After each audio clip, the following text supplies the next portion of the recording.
My dear compatriots, these are not easy days for us. In recent weeks, we have seen the arrests of Pascal Kikeshi and Benedict Kwa in the United States, Judson Sikot in Finland, and before them, Lucas Ayaba in Norway and Eric Tato in the US. None of this should surprise us. Over the past days, I have received countless calls. Fear is spreading. Many are asking who will be next. Let us be honest, more arrests will follow. But my message to you this morning is simple. If we act together, we can limit the impact and prevent our struggle from being buried. Let me be absolutely clear. Our liberation struggle is not on trial. What is at stake is whether La République succeeds in using the mistakes of a few to prosecute the entire struggle of a people. Yes, some individuals may have engaged in reckless, even criminal actions against civilians, humanitarian organizations, schools, and even fellow fighters. Social media is full of evidence of comrades calling for violence against each other, threatening schools, or acknowledging complicity in kidnappings for ransom. These actions have damaged our credibility and handed powerful weapons to our adversary. Let me repeat, the Ambazoonian cause has never been about crime. It has always been about justice, dignity, and freedom for our people. From the Nera 10 to the Taraba 37 and beyond, the Republic has always sought to silence us, not because of crimes that we've committed, but because we dared to stand for freedom. Lest we forget, in 2017 we had a clear strategy. Mount the global resistance and expose the gangster regime for what it is. Engage lobbyists and law firms to open doors for us internationally. Build diplomatic pressure and internationalize our legitimate quest, mobilize our communities at home and abroad.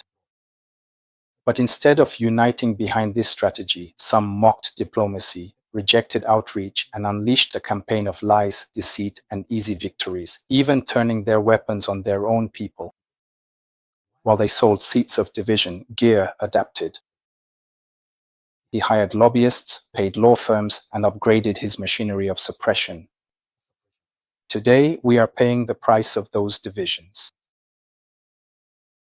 Make no mistake, the arrests in the US, in Norway, in Finland, the UK, and so on are not isolated. They are part of a widening net that will catch more if we do nothing. The risks are real. Comrades could be convicted and imprisoned for years. Evidence seized from their devices could implicate others. Some may, under pressure, implicate or incriminate others. Cameroon will use these trials to brand our entire struggle as terrorists, equating us with Boko Haram or ISIS. We cannot stand idle. We must act now. Yes, mistakes were made. Yes, we have hurt one another. But this is not the time to apportion blames. It is time for courage and for action. Here are the 5 urgent steps we must take.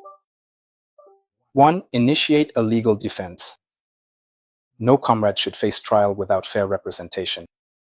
We must raise resources to hire law firms who understand both the law of that country and our cause. Number 2, we call on Southern Cameroonian lawyers at home and abroad. Your people need you now. Partner with legal teams in the US, in the Scandinavia, and elsewhere to defend both our comrades and our cause. Community contributions. Number 3, every Southern Cameroonian must contribute. Freedom cannot be charity. You can only benefit from what you have helped to build. Number 4, counter-lobbying. We must re-engage lobbyists and firms to counter the Republic's millions spent each year, discrediting us in Washington, in Brussels, in London, and beyond. And number 5, we need to prepare for wider attacks. We must build systems to protect others who will inevitably be targeted in other countries, in Canada, in Belgium, in Germany, in the UK, and elsewhere. But let me be crystal clear. Our liberation will never be built on crime, not on kidnapping for ransom, not on brutalizing innocent civilians, not on attacking schools or children. It will be built on justice, on courage, and on sacrifice. If any comrade is guilty of crimes, we will not deny it, but neither will we allow their actions to bury our cause. When hosted by countries that give us freedoms we do not have in our own homes, the least we can do is respect the laws of those countries. Our intention is not to contest the rule of law in the US, in Norway, or Finland, but to accompany the process and ensure that our struggle is not criminalized. Remember, these countries have no jurisdiction over the crimes committed by Cameroon officials, reason why they cannot arrest them as they have arrested our comrades. My dear compatriots, this term will pass. That is why we must endure. That is why we must fight. And that is why we will not give up. In the days ahead, the Southern Cameroons Alliance will reach out to legal experts and lobbyists. I will personally undertake missions abroad to mobilize resources and rebuild our lost ground. And most urgently, a legal defense fund will be launched to ensure no one faces this battle alone. Together we will rise.